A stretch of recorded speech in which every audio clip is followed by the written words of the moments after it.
From art and life to the intense vibe, let's go.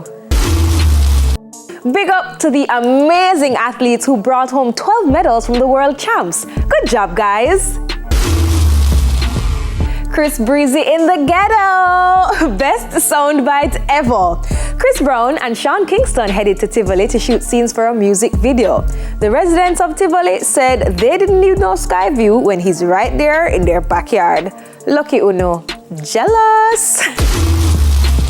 No, but Erica Mina, you out order. No matter what, we do not call each other monkeys. You better hope Spice no book you at all, I'm just saying. But I really thought that you guys were friends at one point though. Lord man, why we gotta be like this?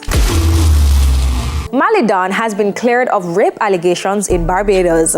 He and the other members of his entourage who were held were released from custody. Good to know. And finally holding the spot this week, huge congrats to Idonia and Kimberly on their pregnancy.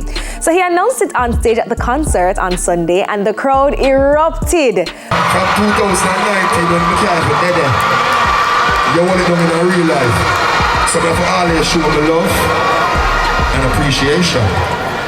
I make the world know say, baby dey on the way. Wishing you a safe delivery, Kim. But that's it for the Intense Vibe tonight. Remember to follow us on IG at TVJ Intense, and if there's anything you want to see make the list, hit us up. Up next, Suspense releases her EP. We zoom forward.